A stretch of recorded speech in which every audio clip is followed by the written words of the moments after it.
Now, announcing its annual financial results this week, which reflected a loss of 511 million rand, the South African Broadcasting Corporation, that's the SABC, says that Sentech transmission fees and employee salaries are the biggest cost drivers. The organization says a significant part of the turnaround plan focuses on reducing the SABC employee compensation, which they say costs about 40% of its revenue currently.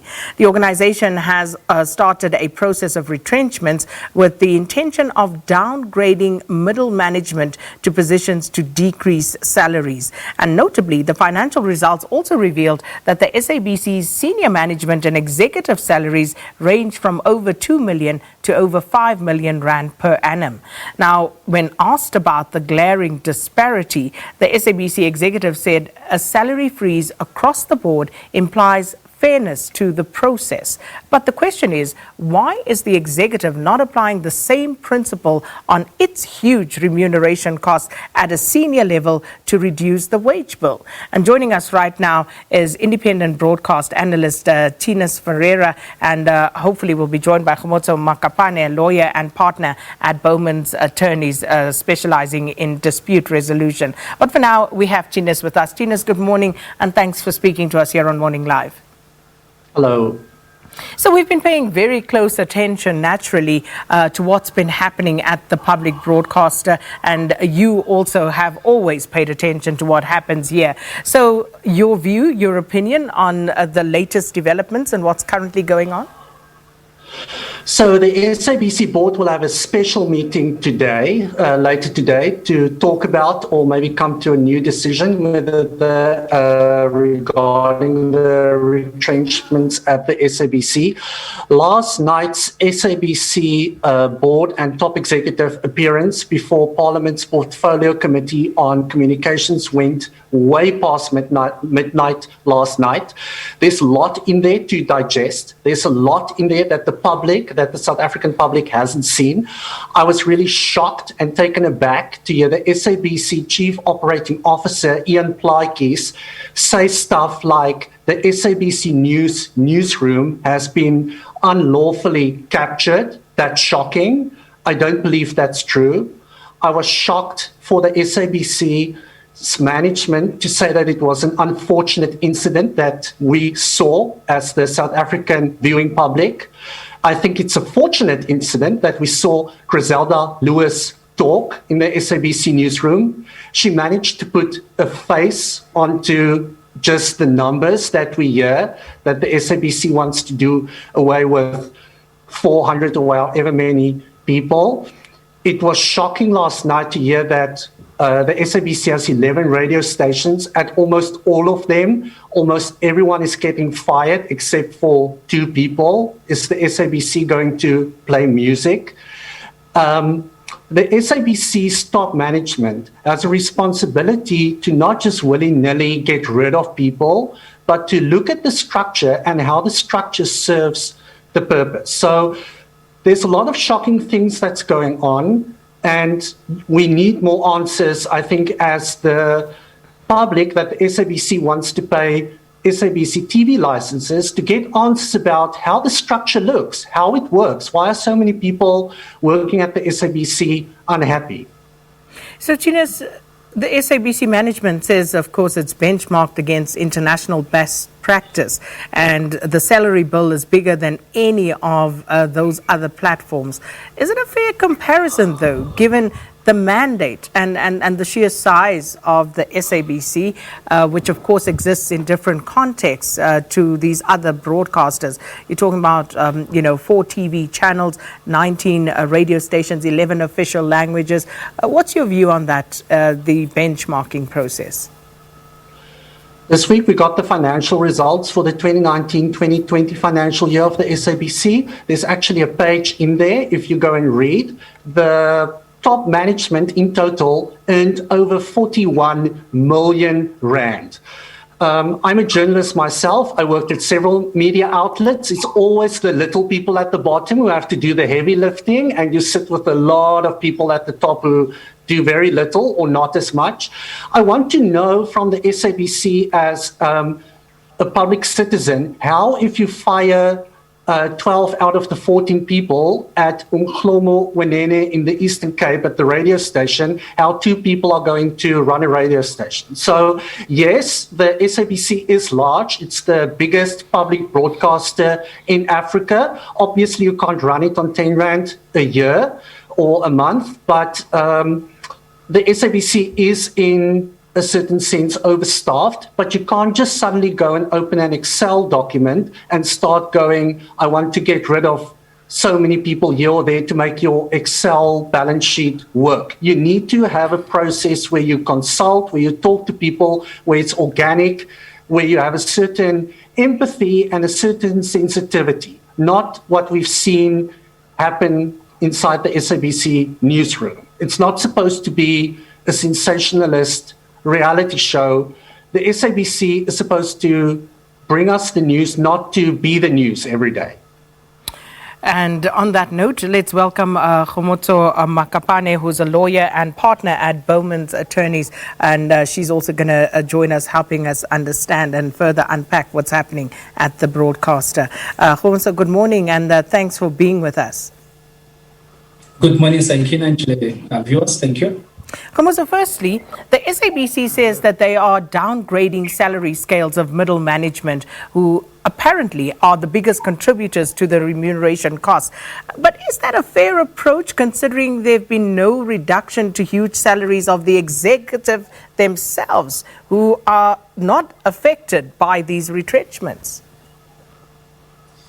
I think perception is everything. And right now, the perception is really much against what the decision to start with middle management. I mean, it has not been explained, at least not publicly, why did the senior management not have a look at why are we not looking into senior management?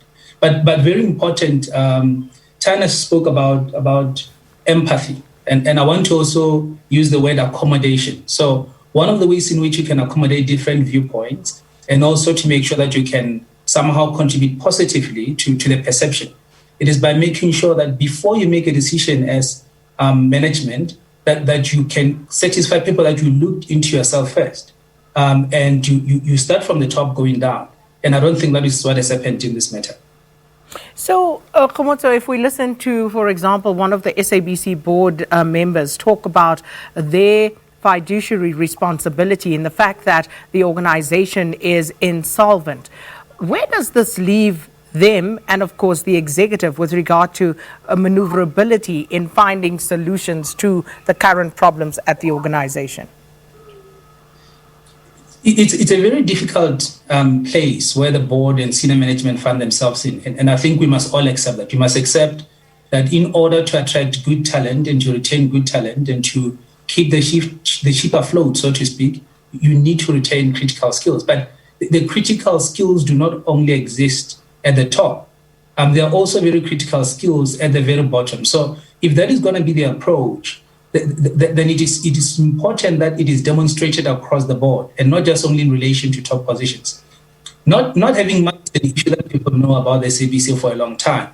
But I think in this instance, what the public and people are looking for or we're hoping for, at the very least, is a management that comes and says, okay, we've looked into ourselves, we are new, and we think that there is a problem, but we're going to start with us. We're going to ask you to do exactly what we did to ourselves. And I think that is the central point.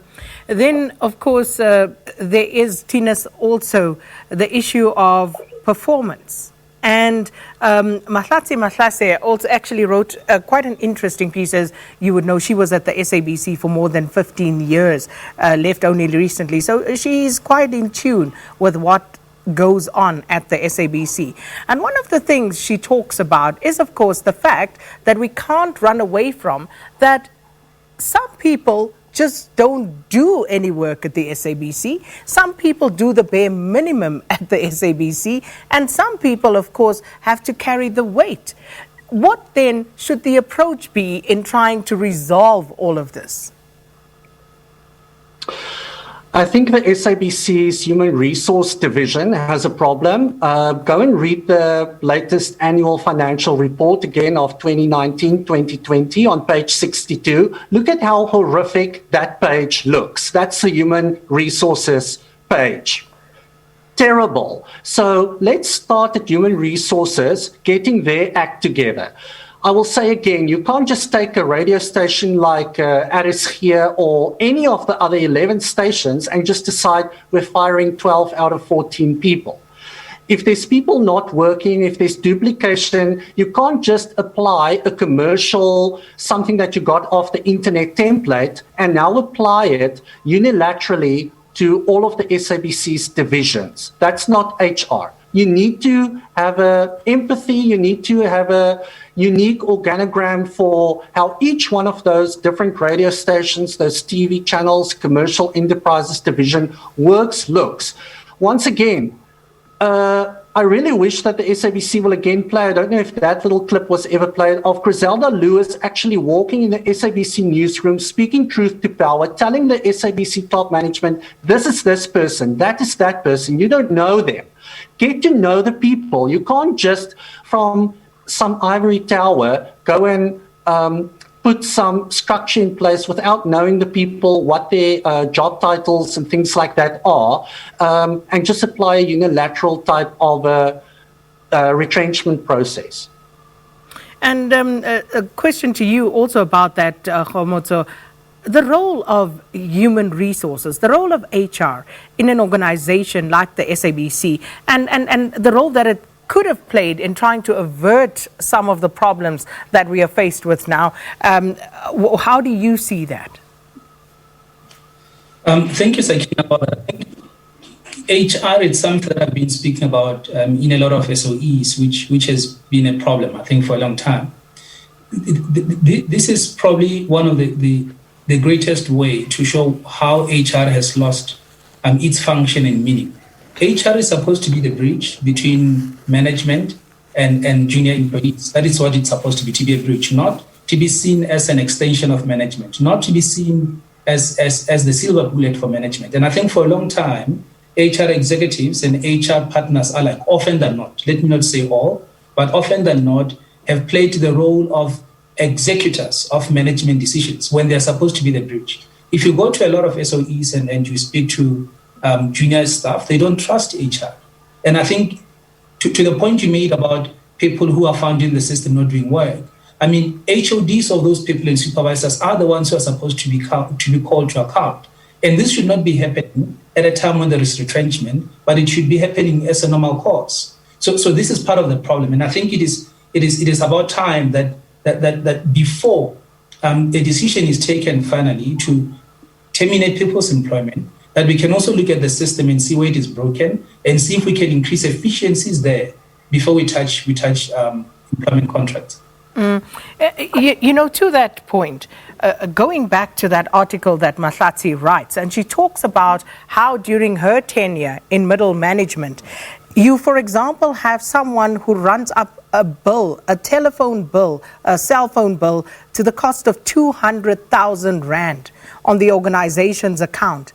And you have all sorts of difficulty in trying to actually discipline someone. So again, if HR is not doing what they are supposed to do, what recourse does an organization such as the SABC have, Khomotso?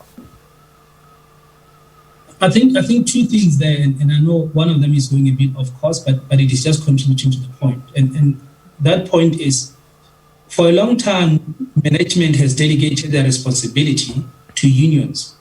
It is the responsibility of management to manage.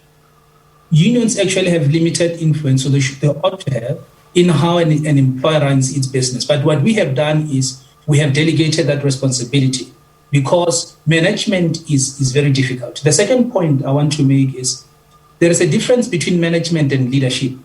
One of the things that HR has to enforce in relation to people who are HODs and supervisors is to make sure that not only do they manage, but that they lead.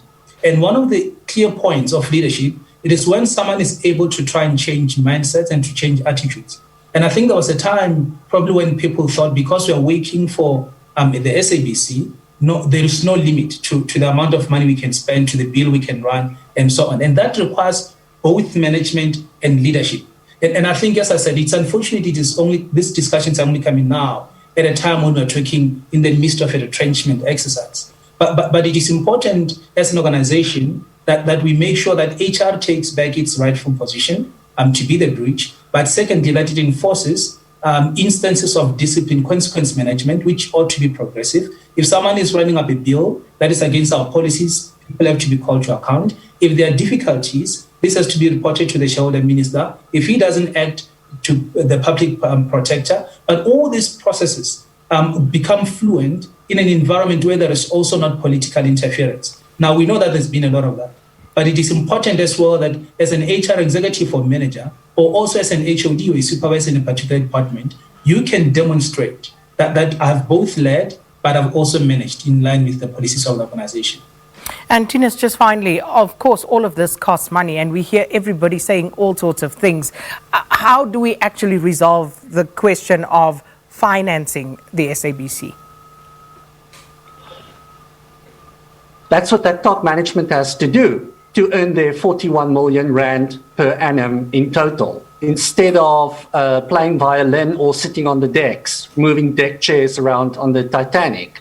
Roll up your sleeves, do the work. I thought last night, if you, for instance, take a TV channel, the SABC has like several, and they currently run 24 hours. When the SABC television started in 1976, television wasn't on for 24 hours a day. It would come on at 6 o'clock at night and sort of end at 11 o'clock. You can look at reduced hours. That's what the Namibian Broadcasting Corporation did earlier this year during COVID.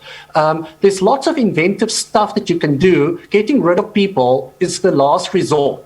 And I quickly just also want to say what also really shocked me last night, again, the SABC's Chief Operating Officer, Ian Plaatjes, who told the SABC news boss, Khomotso Makapane, in a meeting that if there's a blackout of SABC News in South Africa, can't we just take on the channel feed of ENCA? Then he told Parliament last night, no, he was just speaking in jest. That's a joke. That's not the type of jokes that you make as a COO, as the second most senior SABC executive in a time like this, if at all. So don't make jokes like that. Be serious and get to work. Because it is serious business. We're talking about people's lives and livelihoods. But thank you so much to both of you for joining in on this discussion. And independent broadcast analyst Thinus Ferreira and Khomotso Makapane is a lawyer and partner at Bowmans Attorneys, specialising in dispute resolution. And of course, we'll continue with more stories, but we need to take a quick break.